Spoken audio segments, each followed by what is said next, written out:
for now. All right?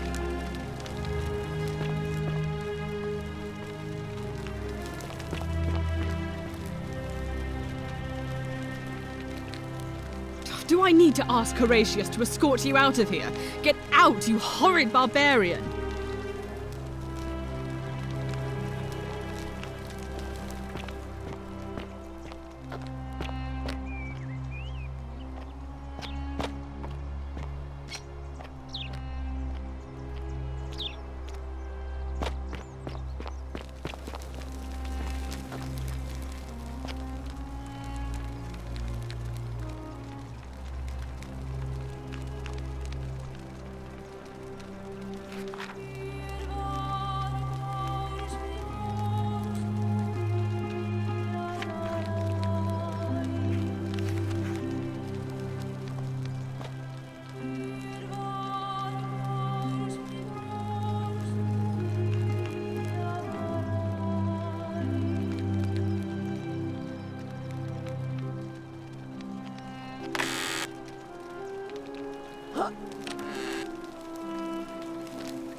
Citizen? Ah, you've returned. Do you have any news about...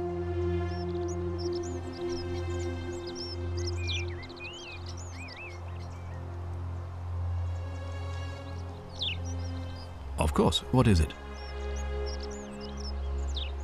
Why then did you say... It looks like you'll have to continue your investigation. Now, was there anything else you wanted to ask? Ask then. Good. Now, was there something else you wanted to discuss? Sextus Sentius Imperiosus is my name, though magistrate is the proper way to address me. Before I wound up here, I was a decurion in the cavalry of Imperial Rome, helping protect civilization from the barbarians. It's a cavalry officer. I had 30 men under my command. This was my uniform. As magistrate, I usually wear a toga, but today I may need to survive long enough to create the portal for you, so it seemed prudent.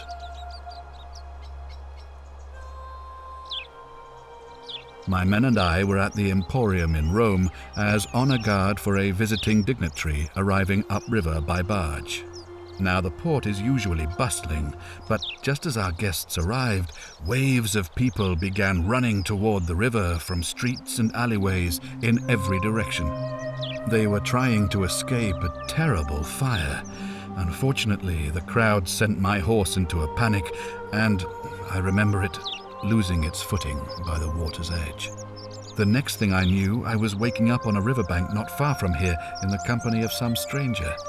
I went looking for my horse and discovered that lonely temple.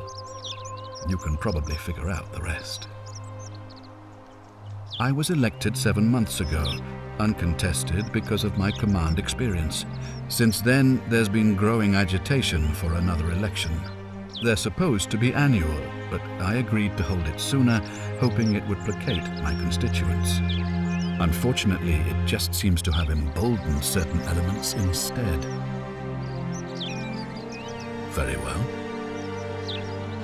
If I did, I'd have led these people out of here already. I've had plenty of time to think about it. Let me see if I can sum up my thoughts. I've always considered my guiding star to be the well-being of the Roman people.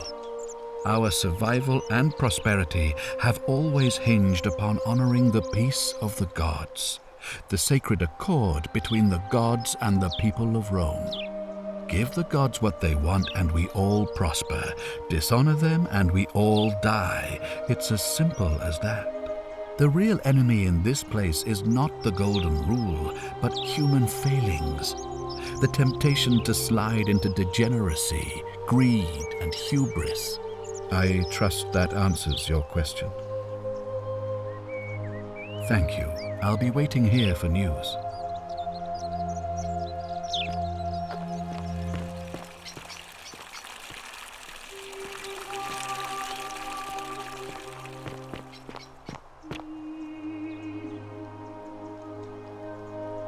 What were you two talking about?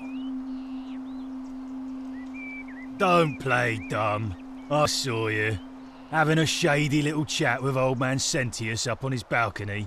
If he's making a last-ditch effort to pick up votes by talking to a woman, he's even more senile than I thought. Everyone knows women can't vote.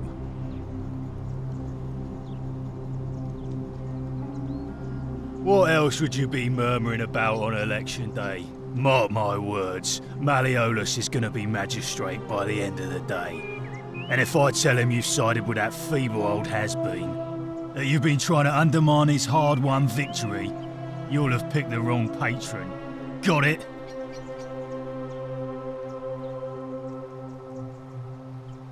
Good, then stay out of it. Nobody likes caput murde foreigners interfering in an election.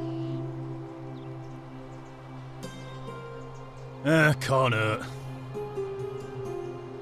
Her name's Domitius. You want to get to Malleolus, you go through me. Too bad. He's busy. Unless... No. You don't look like you could afford it. I'm glad you asked. See, he's a busy man, and this is an important day. He'll be inside practicing his victory speech for tonight. Left me strict instructions he doesn't want to be disturbed. So if you want to see him, I'll need something valuable in return.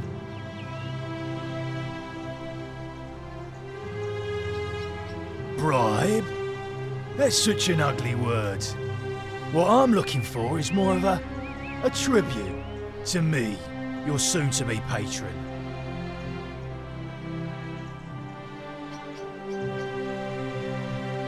Dunno. Something good. Just make it good. When Malleolus wins the election, yeah, this place will change. You won't even want to leave. You'll see. I think it's gone on long enough, and Malleolus is going to put an end to it once he's elected. He's going to announce it in his victory speech. Just you wait and see. We've already lined up the votes he needs to win. Just stay out of our way, and we won't have a problem. Malleolus, of course. If old man Sentius can't even protect his own daughter, how can we trust him to protect us? Whatever. Just remember, I'll be watching.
Hey, you're not thinking about going into the cistern, are you?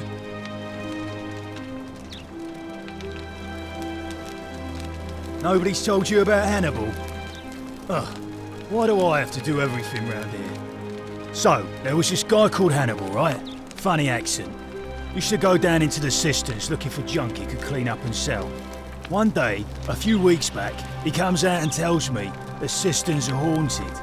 Said he could hear spirits wailing. Of course, nobody believed him, because who trusts a Carthaginian, right? Anyway, a few days later, he goes back in. And hours go by, and he hasn't come back out, yeah? So I go down after him, and it's dark.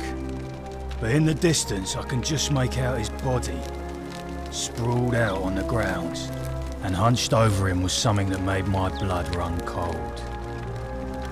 No word of a lie, I saw a creature. Like the corpse of a man who'd been flayed, and it was eating Hannibal.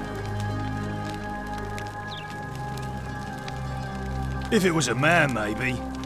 But I swear on my life this was no man.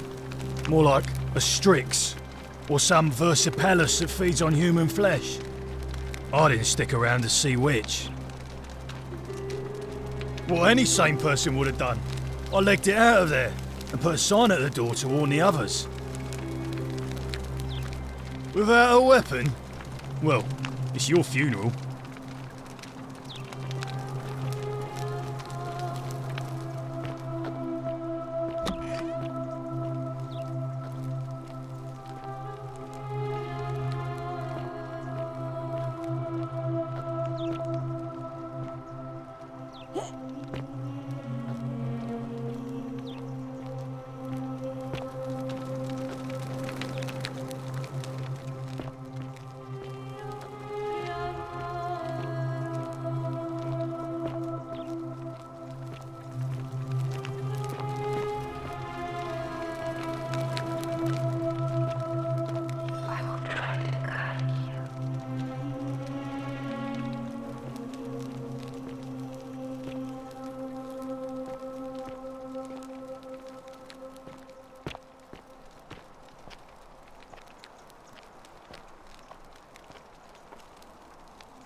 A new face.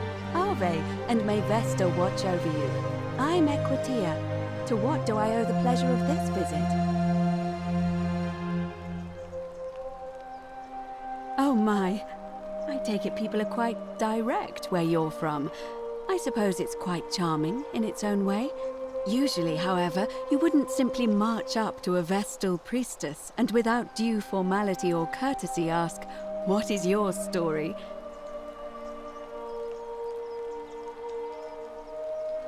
The proper approach would be to arrange an introduction through a mutual acquaintance in high office, by which time you would already know how to address me. And then you would find a way to satisfy your curiosity rather more indirectly. But to be honest, I've often thought what an unnecessarily formal way to communicate that is. So, let's do it your way. You just keep being yourself and ask whatever you like. It'll be a refreshing change. You really don't know? You are from far away, aren't you? Well, I am one of the priestesses, charged with keeping the sacred flame in Rome's shrine of Vesta burning. I take it you know who Vesta is? Vesta is the mother goddess of hearth and home, and the guardian of the Roman people. You know, I'm not entirely sure. But what about you? How did you end up here? Karen, you say? And nothing about that name seemed odd to you?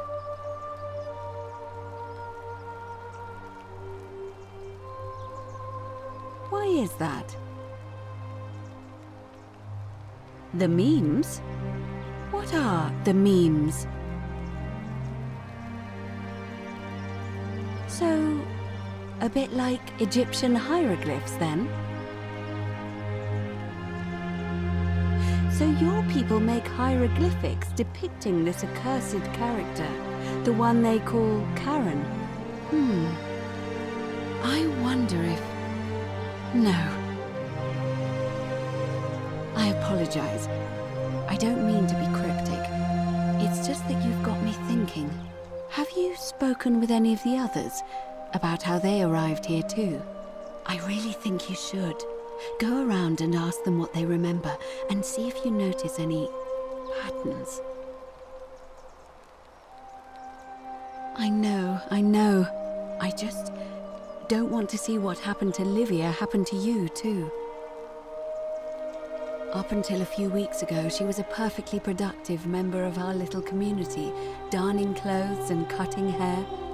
She was always so chatty, always seeking out newcomers and asking them where they were from and how they wound up here.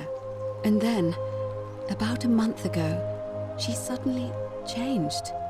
She withdrew, stopped working and became despondent, started muttering to herself. Galerius and I visited her to see how we could help, but she just looked at us with this haunted stare, called us bloodless shadows, and told us we were ignorant of some pattern. Look, it could be unrelated. Perhaps she simply fell ill, or, as Galerius suggested, the weight of the golden rule was too much for her. But there is a small chance that she learned something, saw a pattern nobody else saw, and that it broke her. I just don't want to see that happen to you. So be careful, will you? Thank you. Now, go and follow the thread of truth through this labyrinth and come back to me if you discover any patterns.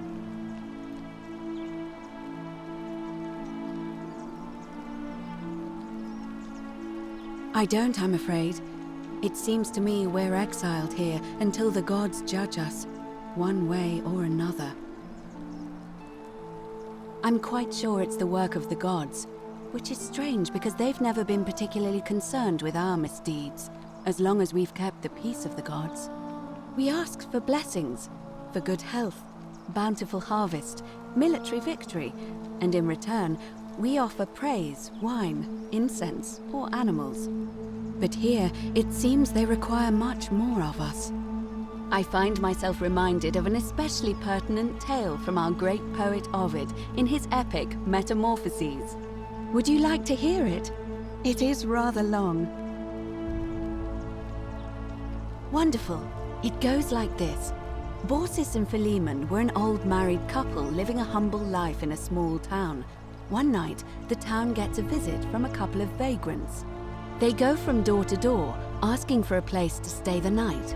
Of course, being vagrants, they're turned away sharply from house after house, 1,000 in all, until finally they come to the little cottage where Baucis and Philemon lived.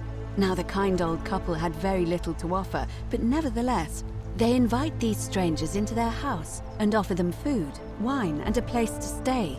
Immediately, the guests make themselves at home.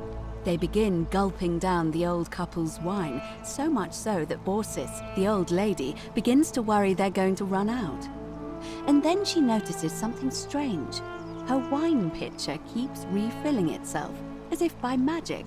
Realizing only a select few possess such powers, says to her husband, Philemon, "I think these men are gods in disguise." Immediately, the couple begins apologizing for offering such coarse wine.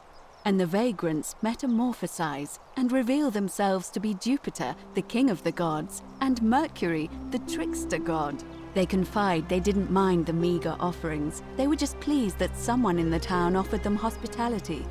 Then Jupiter says to them, "You have passed our test, but everyone else in this city failed, so we are going to destroy this place and everyone in it, except you, who we will grant a wish."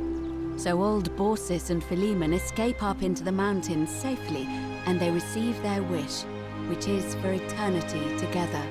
Meanwhile, Jupiter carries through with his threat and wipes that city off the map. Some say the moral of that story is that we must all honor the sacred rituals of guest friendship, the reciprocal obligations owed between hosts and guests. But I like to think it's that we should always show compassion for those less fortunate than ourselves.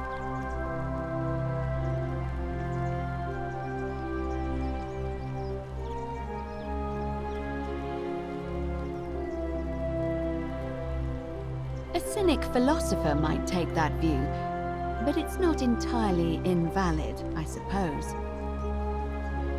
It must be completed by dusk, just the same as any other official business. It'll be between Sentius, the incumbent, and Malleolus, the challenger. Why do you ask? All of the male citizens who are willing and able to attend, unless they're running, of course. That's just the way it's always been, I'm afraid. It never sat right with me, either. There are some women who can vote, Vestal priestesses like myself, but in this case, given my role overseeing the election, I've decided to abstain. I can't allow the perception that I'm being anything but fair and independent, but if it's any consolation, there are other ways to influence the outcome of an election. By using whatever gifts the gods gave you. Nothing untoward, of course.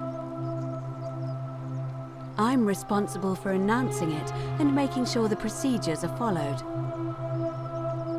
You can, assuming they're eligible and willing to accept the nomination. As I said, I'm planning to hold it before dusk, but I suppose I could hold it sooner, if there's a good reason.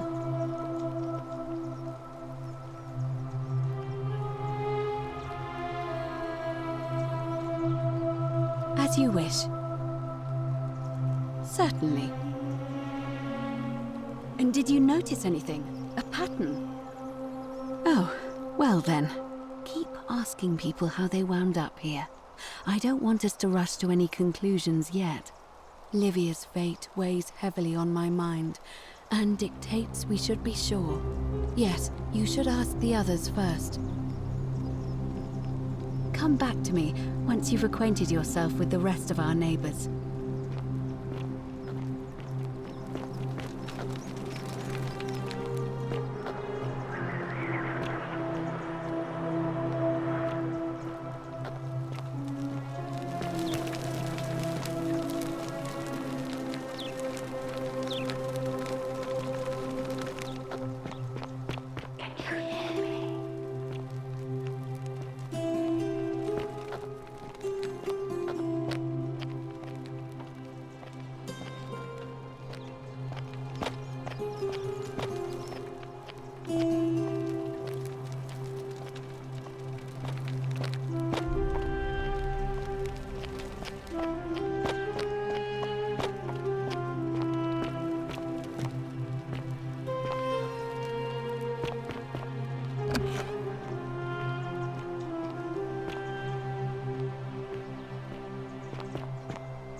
Fresh meat, huh?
Greetings and salutations.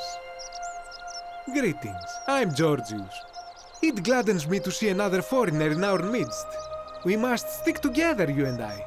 And I must say, my sartorial friend, your clothing is most extraordinary.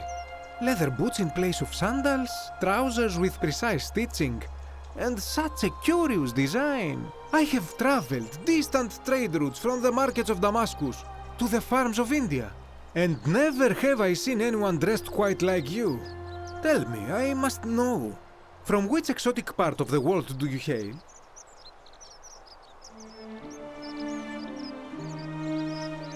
Then you are an explorer, like me. Wonderful. You must have many stories to share. I cannot wait to hear them. We will have much time here to get to know one another. But for now, do you require assistance? I know you do not require clothing, so information perhaps?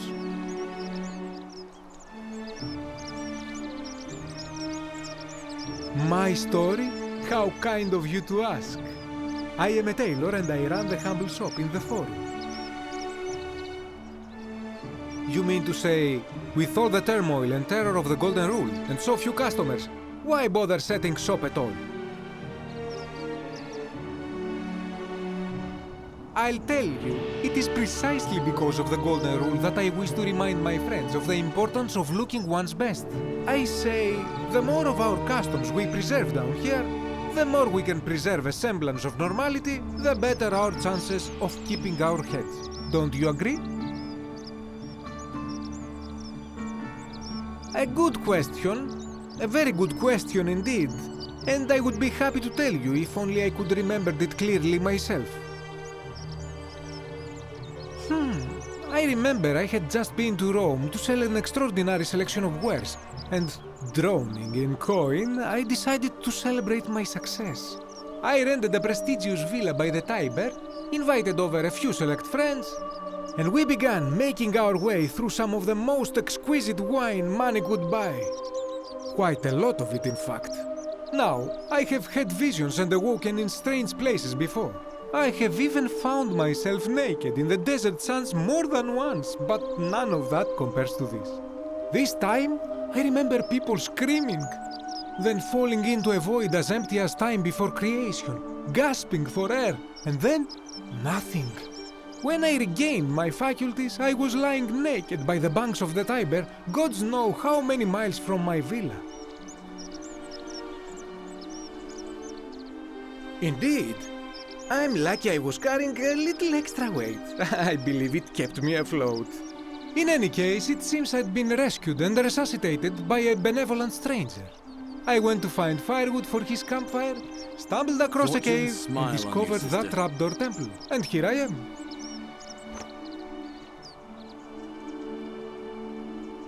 Anything you like. Shh! Not so loud! What are you playing at? Have you not been told about the last attempt? Oh, then I suppose this duty falls to me. It is a long story. Aha, you are witty. I like that. Of course, the first question any of us asks when we first arrive is, how do I escape? It is only natural after all. And scaling the chasm wall is out of the question, for it is simply too steep and too far. But as they say, if the wind fails, use the oars. And here the second option is to leave the way we came in, through the shaft above the bathhouse. See, the shaft is quite high, but if one gathered up enough wood, one could make a series of ladders and climb one's way out. They have. I am getting to that. There was an attempt made by resourceful fellows who lived here some years ago. They even decided to keep records of their escape attempt for posterity. Unfortunately, as soon as they began to carry the first ladder down the hallway, they heard a godlike voice shake the entire city, and that, tragically, is where their tale ends. So it seems that to merely attempt escape is to invite the wrath of whichever god oversees this place, and so I say it is best to not even discuss it aloud. Ah, yes. The many shall suffer for the sins of the one, As a Greek, this is nothing new to me. It is how our gods operate. Have you not heard the tale of the god Hades? He was the first to learn this dreadful lesson when he abducted Persephone and imprisoned her in the underworld.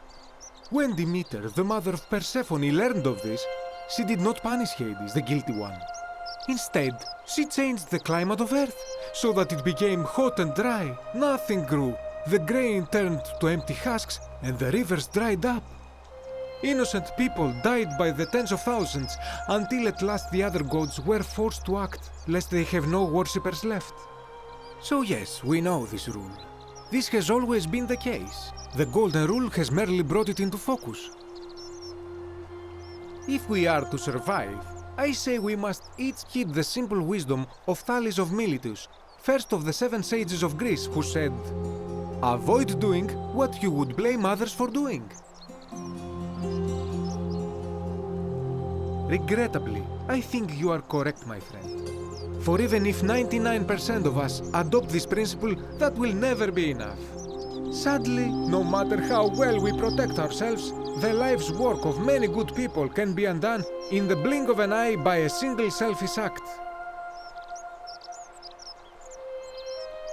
Ah, the voice of experience. I am sorry for your loss, my friend. But on a lighter note, I will say one thing for the Golden Rule. For all their grim and haunting poses, these golden statues do make magnificent models for my clothing, do they not? That, my friend, is quite the dilemma. But after some reflection, I'm leaning toward voting for Malleolus. I do not enjoy the thought of another visit from Domitius if I voted the wrong way. Nothing comes to my mind, my friend. That, my friend, is I hope that our paths cross again soon, my friend.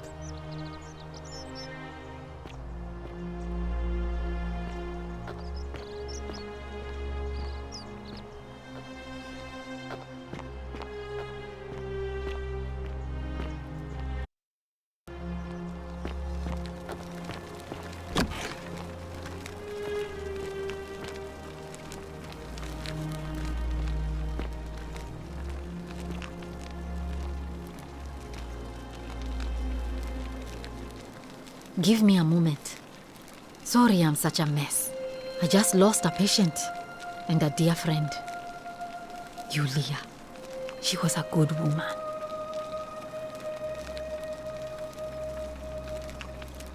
No, now it's fine. I can't afford to wallow here. And I need the distraction. What's on your mind? She was poisoned. She came in here frothing at the mouth. Normally I'd treat her with resin of silphium, a rare plant which is perfect for this sort of thing. And I knew Decius had some at his market stall, right around the corner. So I ran over there, but he just looks at me with this evil smile and says, "That'll be 1,000 denarii." There was no way I could afford that, and he knew it. Then that toad shrugs and says, "Supply and demand. I guess you don't value your friend's life that highly." Anywhere else, I'd just pay a thug to steal it from his stall. But there's no way I can do that down here with the Golden Rule. So all I could do is come back here and just watch her die. I kept on apologizing. And now I'll never know who poisoned her, or how they managed to do it without breaking the Golden Rule, or why she cursed that snake's cruel black eyes with her dying breath. Well, unless you have the power to bring someone back from the dead, there's really just one thing you can do. Get me that silphium resin. I'm going to have another patient in here soon. Could be in the next day or in the next hour. And I will not allow this to happen again. I don't care how you get it, but you have to make it happen. Because if I lose another patient this way, I swear to the gods below, not even the Golden Rule will stop me from marching up to that Genetricum Fututor and scratching his eyes out.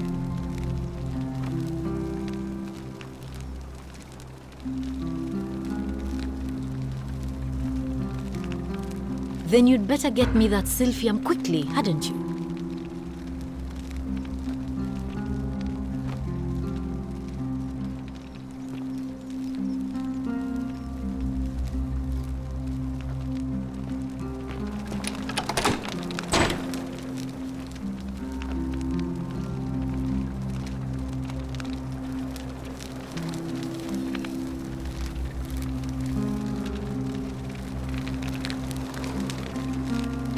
May Apollo keep you safe.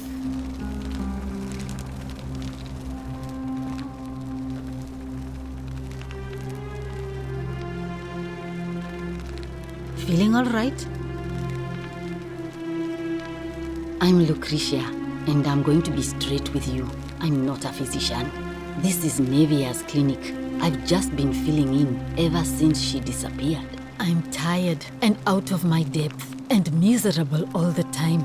But I'd rather take this on myself than let one of you lot mess it up. My husband and I moved to Rome from Caesarea.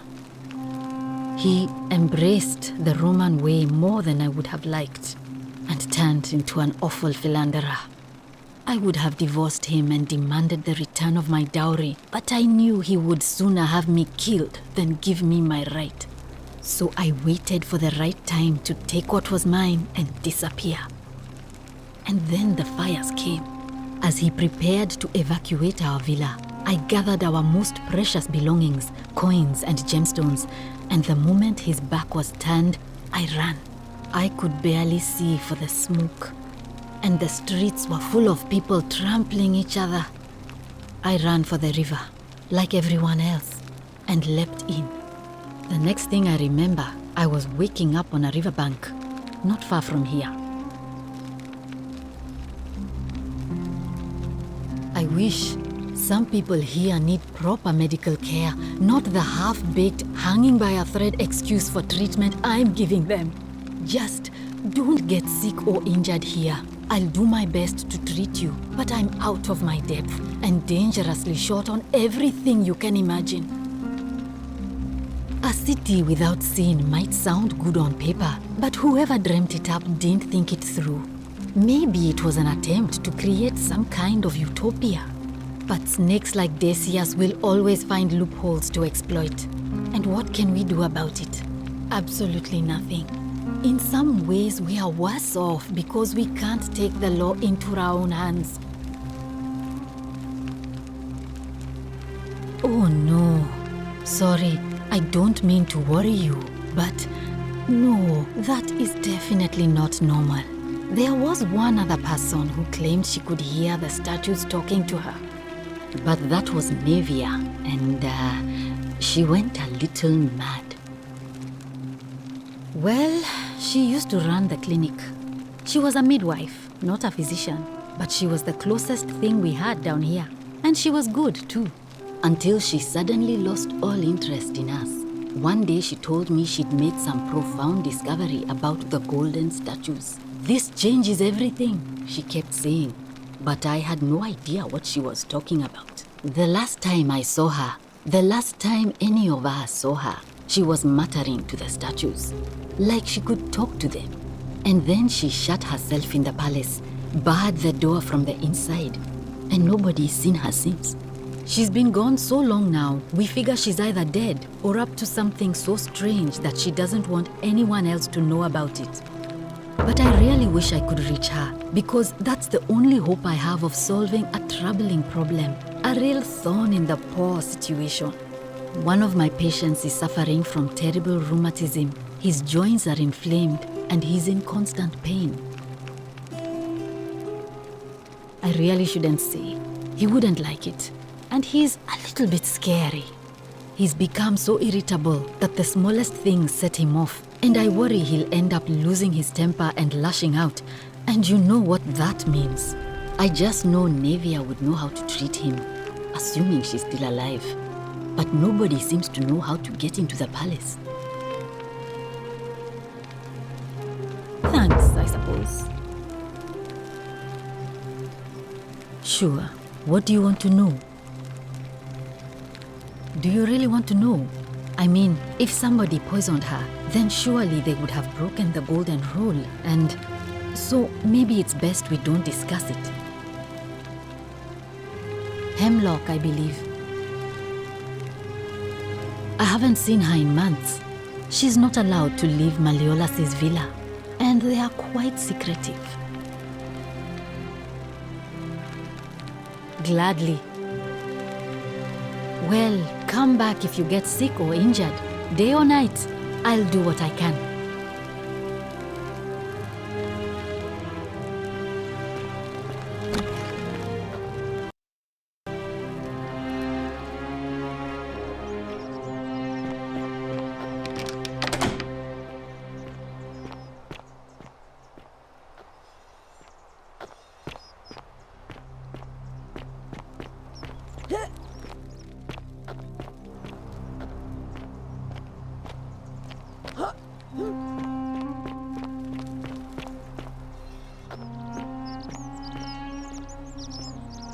You look well, my sartorial friend.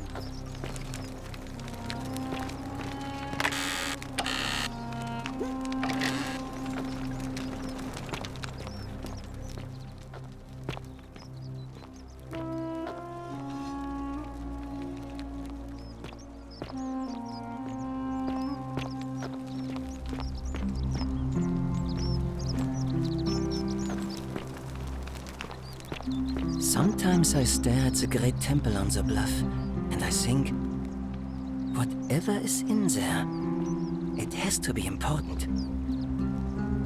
Ah, a new face. Salve, and welcome to a little community. My name's impossible to pronounce for most people, so you can just call me Virgil. You arrived on a sad day, friend. What with Julia's death? I wish we could have met under better circumstances. Well, I'm an architect. Or at least I was back in Rome. That's probably too grandiose a term to describe what I do here. Help out with repairs and try to stop old buildings from collapsing on people. That kind of thing. But you probably don't want to hear about the ingenious architecture or mysterious history of this place.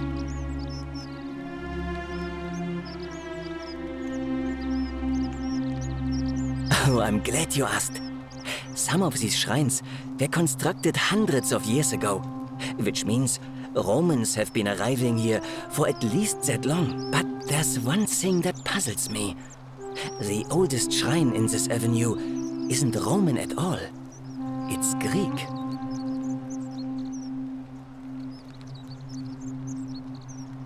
I'm not sure. It could mean that the Romans, who first started building here, were just copying Greek architecture, which they do all the time. Or it could mean that they were Greeks living and worshipping here before the Romans arrived. Which begs the interesting question, who really built this place? And could it be far older than any of us imagine? If only there was a way we could talk to the people who came here before us. The stories they could tell. Gladly. Personally, my favorite thing about this place is the aqueducts. Those series of adjoining arches. They're an ingenious feat of Roman engineering with a very practical purpose. They take fresh water coming from outside the city and distribute it all across the chasm. It's funneled below the palace and into a cistern beneath the great temple. Some of it flows down into another cistern beneath the villas, and the rest is funneled to the shrine of Proserpina, where it fills the lake and allows us to fish and farm. Hey, not so loud. Just talking about that could anger the gods for all we know. I'm not saying it's impossible, but you'd have to find a way inside somehow. Just, please, try to be a bit more discreet about it. You mean the Great Temple? This one's a bit of a mystery. Given the way it's positioned so prominently, looking down on us, it's clear that whoever built it felt it was the most important temple in the city. Unfortunately, someone else went out of their way to keep its purpose a mystery. You see, Usually a temple is dedicated to a particular god, like Proserpina or Diana or Apollo. Usually, that god is obvious. But in this case, it's unknown. There's an obelisk out the front, which probably used to bear the name of this unknown god. But it appears some barbarian defaced it. And of course we can't get inside because it's locked up tighter than the Temple of Saturn in Rome. And that contains the treasury. So we're all left wondering, which god is that temple dedicated to? And could it be the one responsible for the Golden Rule? Unless somebody figures out a way inside, I suppose we'll never know. Of course. You wouldn't believe how often the new ones ask that question. But I'd tell you the same thing I tell everyone else. There are much worse places to live out your days. You might have a few sleepless nights thinking about the Golden Rule, but once you get used to the fear, knowing that a single slip-up could cost you everything, it's not too bad. Nothing new to me, anyway. Oh, I just mean I grew up in the Batavi tribe, far to the north in Noviomagus, and learned to expect a bit of hostility. They weren't nearly as tolerant as the Romans. Some people say it's divine, the work of a god, but I'm not so sure. It just seems so flawed to me. Like it's distinctly human. I mean, once you've been here long enough, you'll notice people doing things that just seem so wrong to you. But this so-called god doesn't seem to care, which means one of two things. Either you don't know the difference between right and wrong, or this unknown god doesn't. And I'm pretty sure I know the difference. Do you? Good. Then I hope you'll agree that there are only two ways of dealing with unfair rulers. The first is to leave. The second is to remove the ruler from power. And it seems leaving may not be an option. Good question. It's best if I say no more, but I hope you'll give it some thought. Oh, it means someone thinks I'm a sinner, and that I'm going to break the Golden Rule. Look, I haven't done anything wrong, if that's what you're thinking.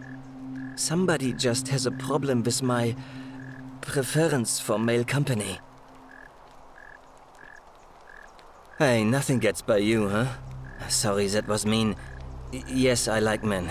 And when you grow up in the north, as I did, in the city of Noviomagus, you expect a bit of hostility.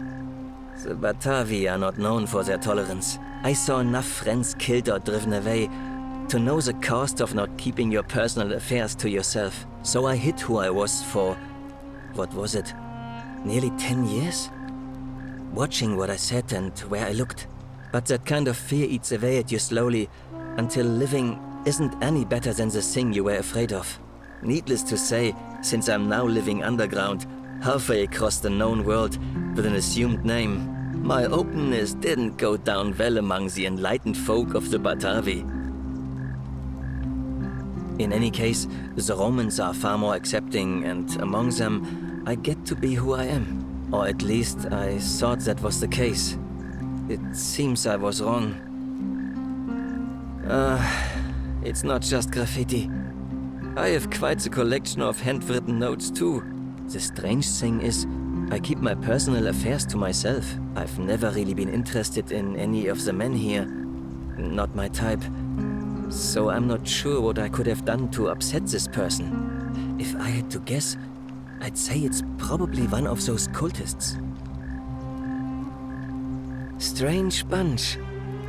They insist there's only one god, and that he considers my nature a sin. Can you believe that? If there are any of them here, they won't admit it.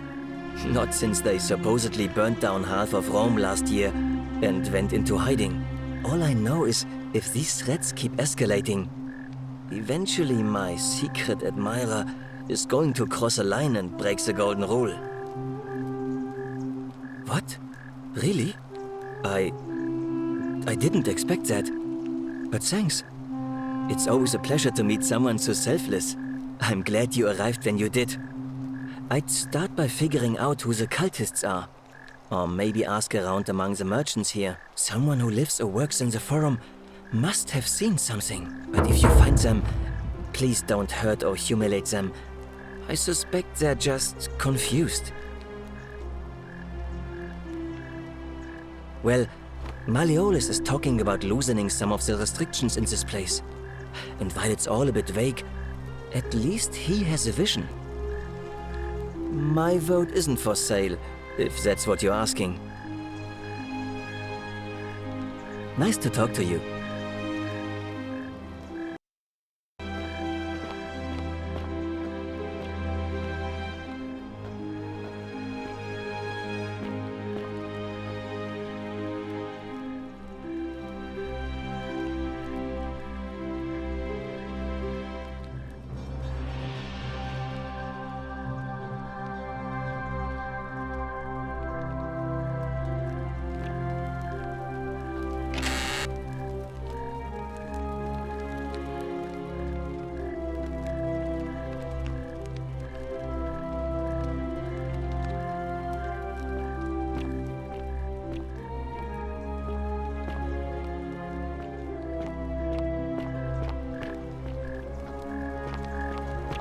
You look well, my sartorial friend.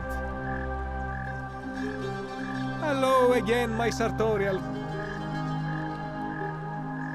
This is troubling, is it not?